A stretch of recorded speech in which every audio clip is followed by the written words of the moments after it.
Interaksi kemasan pangan. Interaksi pangan dengan kemasan terutama terjadi melalui 3 mekanisme, yaitu permeasi, migrasi, dan sorpsi. Adapun topik bahasan yang kita bahas adalah tentang migrasi. Apa itu migrasi? Migrasi merupakan perpindahan massa dari kemasan ke dalam makanan, ataupun sebaliknya dari makanan ke dalam kemasan. Dampak migrasi itu sendiri dapat mempengaruhi kualitas dan keamanan. Migrasi timbal. Migrasi logam berat seperti timbal PB dalam pangan yang melebihi ambang batas keamanan yang ditetapkan akan berdampak buruk bagi kesehatan konsumen.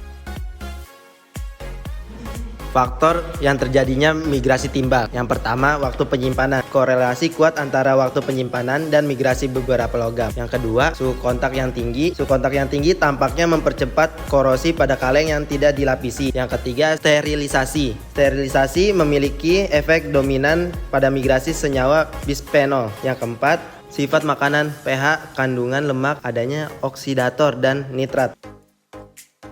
Selanjutnya ada dampak pada migrasi timbal. Yang pertama, rusaknya jaringan penglihatan. Yang kedua, rusaknya jaringan pendengaran. Ketiga, rusaknya hati. 4, rusaknya ginjal. 5, rusaknya lambung. Dan yang terakhir, menghancurkan susunan saraf pusat otak. Adapun solusi dari dampak migrasi timbal. Yang pertama, pilih bahan kemasan yang tidak mengandung timbal atau bebas timbal. Yang kedua, perkuat regulasi terkait bahan kemasan. Yang ketiga, lakukan pengujian dan pemantauan rutin terhadap bahan kemasan. Keempat, berikan edukasi kepada produsen makanan tentang risiko migrasi timbal. Dan yang terakhir, memastikan pelabelan produk yang jelas dan akurat mengenai bahan kemasan. Contoh migrasi timbal yang terdapat pada kemasan, yang pertama itu ada makanan kaleng, minuman kaleng, yang terakhir itu ada kertas gorengan yang bertinta. Selanjutnya ada migrasi stirena. Produk pangan pada bahan pengemasan yang biasa digunakan adalah bahan film. Contohnya polistiren. Penggunaan polistiren untuk wadah makanan memiliki potensi terjadinya migrasi stiren. Faktor migrasi stirena, yang pertama ada suhu kontak yang tinggi, yang kedua lama waktu kontak, lalu yang ketiga tipe makanan. Adapun dampak migrasi stirena, yang pertama menghancurkan susunan saraf pusat otak, yang kedua menyebabkan anemia, yang ketiga meningkatnya resiko leukemia dan limfoma, yang keempat menyebabkan kanker pada manusia, dan yang terakhir mengkontaminasi ASI.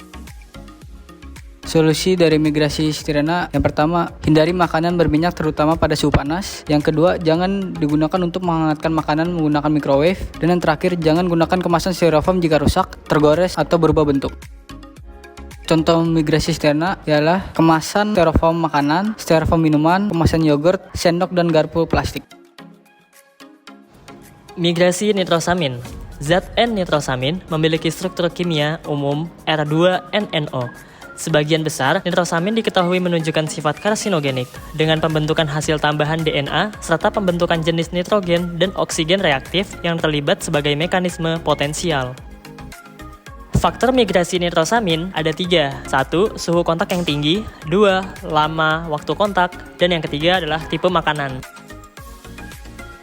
Dampak migrasi nitrosamin. Yang pertama adalah kanker. Yang kedua, gangguan reproduksi dan dapat membahayakan kehamilan. Yang ketiga, efek toksik pada sistem organ, terutama hati. Yang keempat, efek neurotoksik pada sistem saraf. Yang kelima, peningkatan resiko penyakit jantung. Dan yang keenam, efek teratogenik menyebabkan kelainan pada janin.